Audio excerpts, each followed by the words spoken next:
Hey guys, Phil here at Woods Tree Farm, and I've had my Kubota L3901 for a few months now.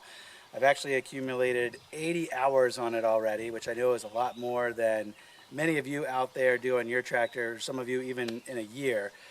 But when we first acquired this property, we had a lot of work to do, and the tractor was really good for a lot of the things that we need to get done. We've dug roads, we've done grading work, we've moved a lot of material.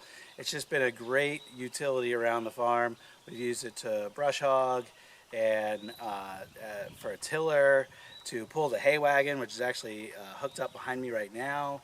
So like I said, it's been great for a lot of things around the farm, but I figured now that I've got 80 hours on here, I've got enough experience to share with you some of the things that I don't like about this tractor. So here we go.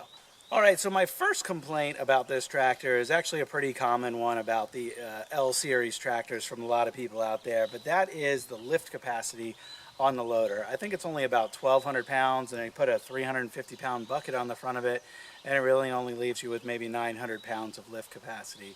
And when I'm moving around a lot of dirt or a lot of gravel, a little more lift capacity would have been really nice and maybe would have saved me some trips. But if I try to get a load of heavy clay soil that is mounded up in the bucket, it's hardly enough to lift. So that's my first complaint, is the lift capacity on the loader. And I know other tractors in this price range and in this size range have more lift capacity. So if a lot of heavy lifting is something that you're going to have to do, that is something to consider when looking at the L series tractor. Okay, my second complaint about this tractor is actually one of a couple related to the controls and kind of the cockpit here on the tractor. So first off, I'm 5'11". I'm not a really big guy, but I'm maybe slightly bigger than average, but I do have pretty long legs. And when I sit in the seat and I've got the slide control here all the way back, I'm still somewhat close here to the dash. And what's happened more than one occasion is when I turn around to look at what's going on behind me, I will turn and I will hit my knee right here, which is where my flashers are. Actually, maybe you could see them turn on. It happens all the time. And if you've seen some of my videos, you've probably seen the flashers on sometimes, because I just turn around and I hit it with my knee. So relatively minor. It really doesn't change anything about the operation of the tractor, but in terms of like comfort and convenience, a little bit more space here in the driver's seat area would have been nice. All right, my next complaint about the driver's area is actually related to the footwell here. And if I am getting on and off the tractor, I will routinely, as I'm getting up out of the seat, I'll hit the pedal either one way or the other with my foot. And that's with a size 11 shoe. A lot of people out there have a bigger foot, so I think someone with a bigger foot is going to be even more likely to do this.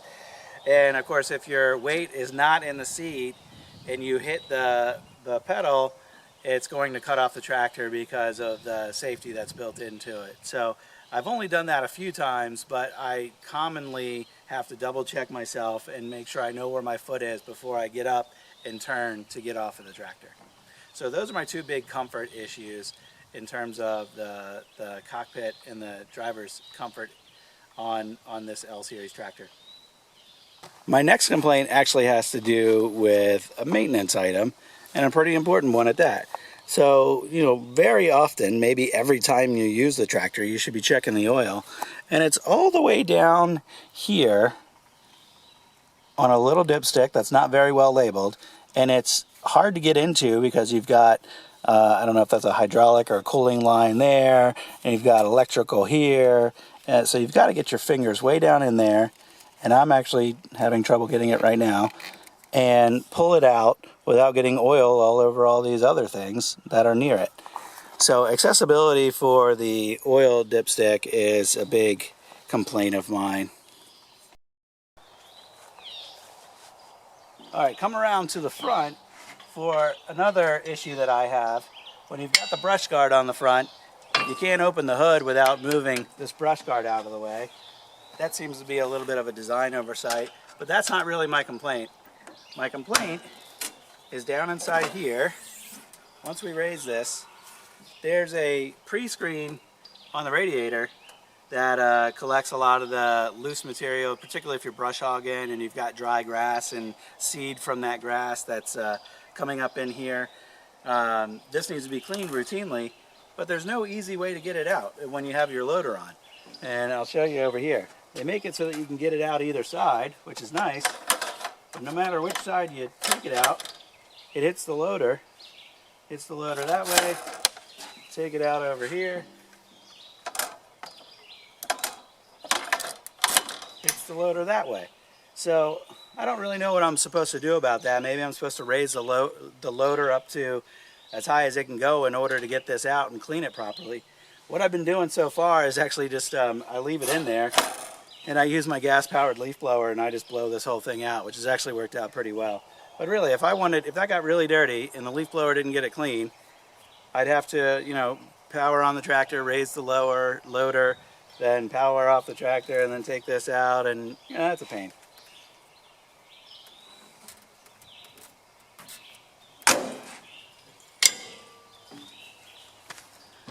Alright, and then the final thing I don't like about this Kubota are these headlights. And they look nice enough from the front, especially in the daytime, but in terms of actual light output, they really don't do too much. Fortunately, I don't do that much work in the dark, and I know a lot of guys out there will put light bars or other accessory lights on there.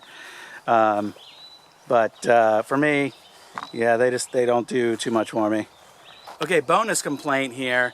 It's not really something that is, you know, a fault of this tractor or a fault of Kubota, but more a decision-making item on my part.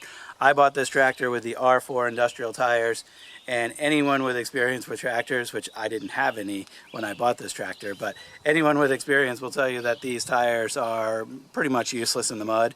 And we've had a lot of mud here, and I've really struggled in a number of instances with getting enough traction and getting the tractor where I needed it to go because of traction-related issues. That about does it. Thanks for watching, and I hope this feedback with my 80 hours of experience on this L series tractor can help you if you are in the market for a tractor.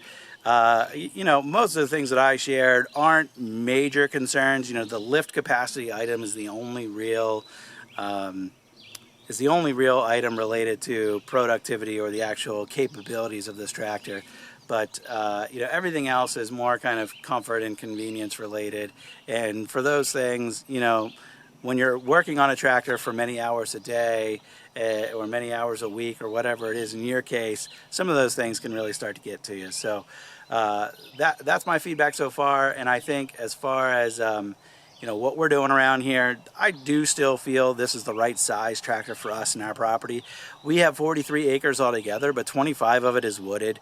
So we've really only got, you know, the remaining 15 or so here where we actually need to do work. And like I said, for what we need to do, I think it's about the right size tractor for us. Plus, we do still have a bigger tractor, so if we really needed something with more power or more PTO capability, more PTO power, we've got that and we can use it. But for general utility and getting things done around the farm, this is what we're using most of the time. And for like I said, for everything that we have to do, it gets the job done. So anyway, that's it. Thanks for watching today. And if you like the video, make sure you give it a thumbs up and subscribe to our channel as well if you want to keep up with the work that we're doing out here on our farm. So that's it. Thanks again. I'll see you on the next one.